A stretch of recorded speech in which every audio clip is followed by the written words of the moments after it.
Good morning, नमस्कार। आज का अखबार में आप सभी का स्वागत है। मैं हूं आपके साथ साक्षी केसरी। अखबार की सुर्खियों के साथ शुरुआत करेंगे। तमाम न्यूज़पेपर, दैनिक भास्कर, नवभारत टाइम्स, हिंदुस्तान, अमर उजाला, इन पेपर की सुर्खियां क्या कहती हैं, इस पर होगी चर्चा। तो शुरुआत करते हैं। सबसे पहले बात कर लेते हैं उस खबर की जिस पर अंतर्राष्ट्रीय मुद्दा जो है लगातार ये बना हुआ है, क्योंकि देखिए यूक्रेन और रूस के बीच जो युद्ध चल रही है, इसमें भारत जो है रूस से तेल जो है खरीद रहा है और इसको लेकर के यूरोपीय देश इसको लगातार इस पर सवाल खड़े कर रहे हैं। तो इस पर अब भारत ने स्टैंड लिया है।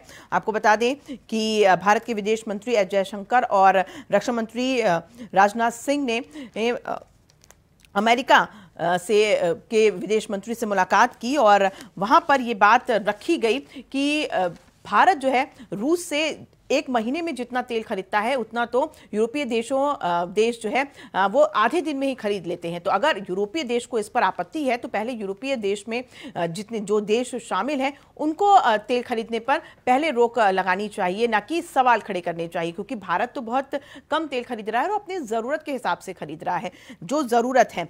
और रूस से व्यापारिक संबंध भी भारत के बहुत अच्छे रहे हैं और उसको बनाए रखना भी भारत की जिम्मेदारी बनती है। भारत की तरफ से विदेश मंत्री एस जयशंकर ने इस बात को स्पष्ट किया और यह कहा कि रूस से जो संबंध है व्यापारिक, वो हमारे बहुत अच्छे रहे हैं और आगे भी हम अच्छे रखना चाहते हैं। यही बात उन्होंने अमेरिका के विदेश मंत्री के सामने रखी और विदेश मंत्री ने भी कहीं ना कहीं इस बात को माना कि भारत जो कह रहा है वो कहीं ना कहीं सही नजर आता है।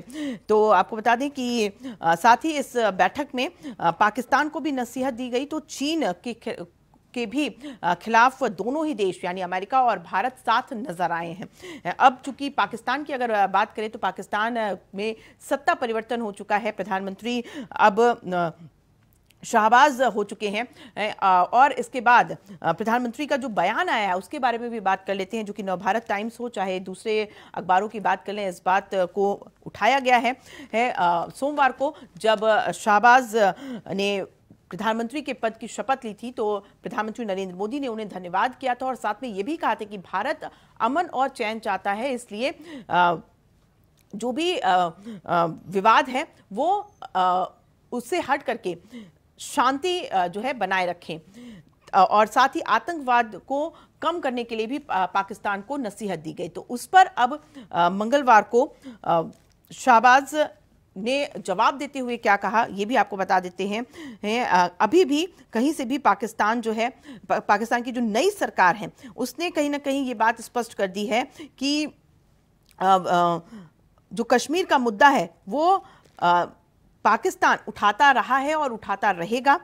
और अंतर्राष्ट्रीय मंचों पर कश्मीर का मुद्दा लगातार उठाने की बात पाकिस्तान कर रहा है। तो कहीं ना कहीं एक तरीके से ये भी कह सकते हैं कि पाकिस्तान अपने नापाक इरादों से अभी भी रुकने का नाम नहीं ले रहा है और कश्मीर मुद्दे को भुनाने की कोशिश पाकिस्तान की नई सरकार की तरफ से भी की जा रही है, क्योंकि साफ कर दिया है शाहबाज ने, पाकिस्तान के प्रधानमंत्री ने, कि अंतर्राष्ट्रीय मंचों पर ये कश्मीर का मुद्दा उठाते रहेंगे। हालांकि प्रधानमंत्री नरेंद्र मोदी ने शांति अमन की बात की है और विकास की बात की है, लेकिन अभी भी पाकिस्तान कहीं ना कहीं मानता हुआ नजर नहीं आ रहा है। इसको लेकर के भी दो टूक कहा गया है। अमेरिका और भारत इस पर भी एक साथ होते हुए नजर आए हैं। पाकिस्तान को भी नसीहत दी गई है कि किसी भी तरीके की जो आतंकवादी गतिविधियां हैं उसको पाकिस्तान को रोकना होगा। चाहे नई सरकार का गठन हो गया हो पाकिस्तान में, लेकिन नई सरकार को भी कोई ना कोई ठोस कदम उठाने होंगे। तो भारत और अमेरिका की ये जो मुलाकात रही है वो बहुत अहम रही है। दोनों ही देशों के विदेश मंत्रियों के बीच बातचीत हुई, व्यापारिक दृष्टि से भी और आतंकवाद के मुद्दे को लेकर के भी बातचीत हुई और इस पर पाकिस्तान को भी नसीहत दी गई है। तो चीन को भी कहीं ना कहीं भारत और अमेरिका ने मिलकर के चेतावनी दी है, क्योंकि जिस तरीके से चीन लगातार भारत के बॉर्डर्स पर हमला करता हुआ नजर आ रहा है, घुसपैठ करता हुआ नजर आ रहा है, इसको लेकर के भी भारत का जो रवैया है वो सख्त है। वहीं अब दूसरी खबर की बात कर लेते हैं जो कि अमेरिका के न्यूयॉर्क शहर से जुड़ी हुई है।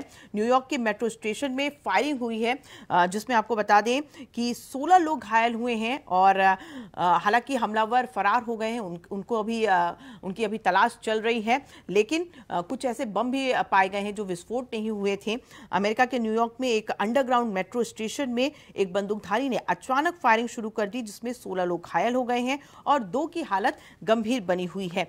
अब इसका जो कनेक्शन है वो कहीं ना कहीं ढूंढने की कोशिश की जा रही है कि कहीं ये आतंकवाद से तो जुड़ी नहीं है, क्योंकि भारत हो, अमेरिका हो या दूसरे देश हो, आतंकवाद एक ऐसा मुद्दा रहा है जिससे सभी जिसको झेल रहे हैं और इसको रोकने के लिए कोशिशों में भी लगे हुए हैं। अब अमेरिका के न्यूयॉर्क के मेट्रो स्टेशन पे जिस तरीके से फायरिंग हुई है, अब जांच जो है इस पर की जा रही है कि कहीं कोई आतंकी गतिविधियों की तहत इसको अंजाम तो नहीं दिया गया है। लेकिन 16 लोग इसमें घायल हुए हैं और 2 की हालत इसमें गंभीर बताई जा रही है। वहीं अब आगे बढ़ते हुए और दूसरी खबरों की बात कर लेते हैं। बात करते हैं इस बार मॉनसून की। जी हाँ, देश में मॉनसून जून में सबसे ज्यादा बारिश के आसार हैं, जो कि किसानों के लिए खुशी की खबर है। जी हाँ, मॉनसून देश की अर्थव्यवस्था के लिए बहुत अहम माना जाता है और अच्छा मॉनसून अगर हो तो किसानों के लिए ये बहुत खुशी की खबर होती है। उनके लिए उनकी आर्थिक स्थिति को सुधारने में मॉनसून का योगदान बहुत ज़्यादा होता है और इसी को लेकर के मौसम विभाग की तरफ से अभी भविष्यवाणी की गई है कि इस बार मॉनसून बहुत अच्छा असर दिखाएगा। और साथ ही ये भी बताया जा रहा है सरकारी मौसम विज्ञान विभाग ने कि इस महीने के आखिर तक जो स्थितियां होंगी उसको भी साफ किया जाएगा। तो इस साल मॉनसून सामान्य से अच्छे स्थिति में आसार हैं। मौसम की भविष्यवाणी करने वाले निजी एजेंसी स्काईमेट ने यह अनुमान लगाया है कि शुरुआत अच्छी रहने की उम्मीद है। जून में ही सबसे ज्यादा बारिश हो सकती है। हालांकि देश की राजधानी दिल्ली की बात करें तो दिल्ली में जुलाई में खूब बारिश होने के आसार मौसम विभाग की तरफ से भविष्यवाणी की गई है कि आसार नजर आ सकते हैं। दिल्ली में जुलाई में मानसून सबसे अच्छा रहेगा। इस दौरान जोरदार बारिश भी हो सकती है और सामान्य तौर पर अगर बात करें तो 26 से 27 जून तक मानसून राजधानी दिल्ली तक पहुंच सकता है। तो देशवासियों के लिए भी ये खुशी की खबर है, राजधानी दिल्ली के लिए अच्छी खबर है, क्योंकि अब भीषण गर्मी जिस तरीके से पड़ती है मई जून में, उसके बाद इसी का इंतजार किया जाता है कि मानसून कब आएगा और सबको राहत कब मिलेगी। वहीं देखिए दैनिक भास्कर ने भी स्काईमेट की तरफ से जो अनुमान लगाया गया है उसके बारे में भी बताया गया है कि अगले 10 दिन के लिए 5 डिग्री तक तापमान गिरेगा, यानी गर्मी से थोड़ी सी लोगों को राहत मिलेगी। लेकिन अप्रैल के अंत वाले हफ्ते में एक बार फिर से गर्मी अपने चरम पर होगी। तो वहीं अगले 10 दिन तक तापमान में गिरावट रहेगी, लू चलना बंद रहेगा और अप्रैल के आखिर हफ्ते में गर्मी फिर से प्रचंड रूप ले सकती है, क्योंकि जिस तरीके से उत्तर और मध्य भारत में गर्मी पड़ रही है और अप्रैल महीने में ही पड़ रही है, जिसको लेकर के अब थोड़ी राहत की खबर यही है कि अगले 10 दिन थोड़ी राहत गर्मी से मिल सकती है। तो देखिए बाकायदा पूरी आंकड़े के साथ यहाँ पर मौसम विभाग की तरफ से जो पूर्वानुमान लगाया गया है उसके बारे में जानकारी दी गई है।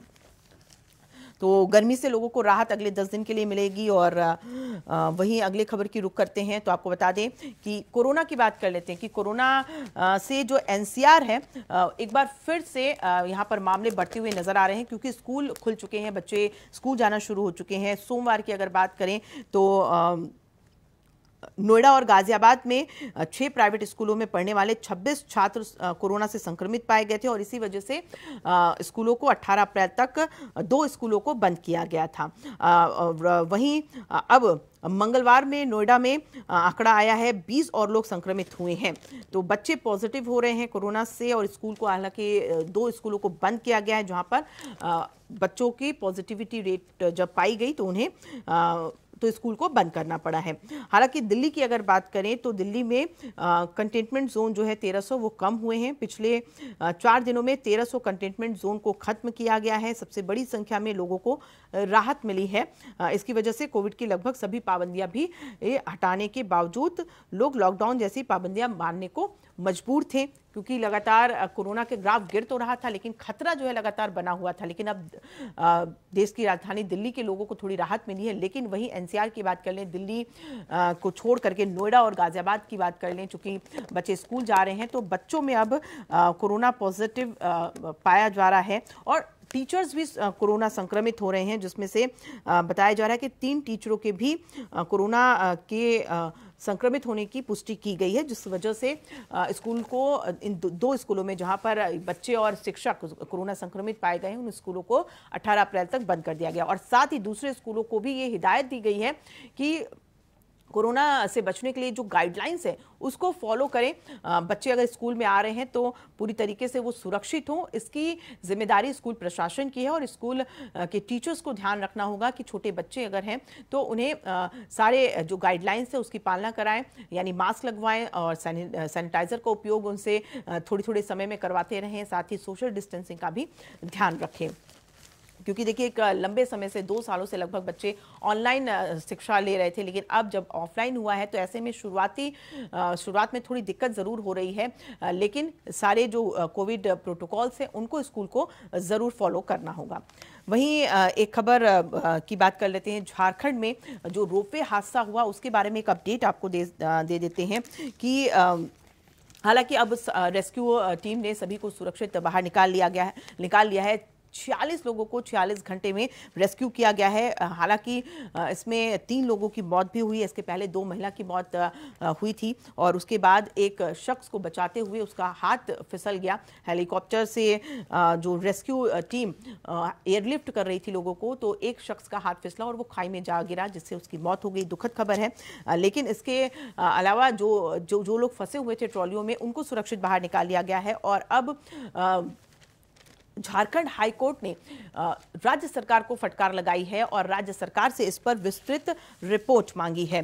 देखिए, राज्य सरकार की तरफ से ये कहा गया है, ये भी बात सामने आ रही है कि केबल ऑपरेटर जो है कंपनी के हालांकि फरार चल रहे हैं, उनको पकड़ने की भी बात कोर्ट की तरफ से कही गई है। और ये बताया जा रहा है कि चूंकि बहुत से लोग वहां पर पहुंचे हुए थे दर्शन करने के लिए और कहीं ना कहीं कमाई करने के इरादे से रोपवे के नियमों का उल्लंघन किया गया है, ये बात कहीं ना कहीं सामने आ रही है। और इसी वजह से जो है राज्य सरकार को फटकार लगाते हुए उनसे विस्तृत रिपोर्ट मांगी गई है। तो साथ में दूसरे राज्यों में जहां जहां पर रोपवे की सुविधा है वहां पर भी ऑडिट करने के आदेश गृह मंत्रालय से दे दिया गया है, क्योंकि जिस तरीके से यहां पे हादसा हुआ, लापरवाही हुई, दूसरी जगह पे इस तरीके की कोई घटना सामने ना आए, इसके लिए अलर्ट कर दिया गया है। गृह मंत्रालय की तरफ से आदेश दिया गया है कि रोपवे की ऑडिट की जाए और सब कुछ ठीक है, इसकी ये बात सुनिश्चित की जाए। तो ये तमाम खबरें हैं जिस पर आज नजर रहने वाली है। जो भी अपडेट होगा हम आप तक पहुंचाते रहेंगे। फिलहाल आज के अखबार से मुझे दीजिए इजाजत और कल फिर हाजिर होंगे अखबार की सुर्खियों के साथ। नमस्कार।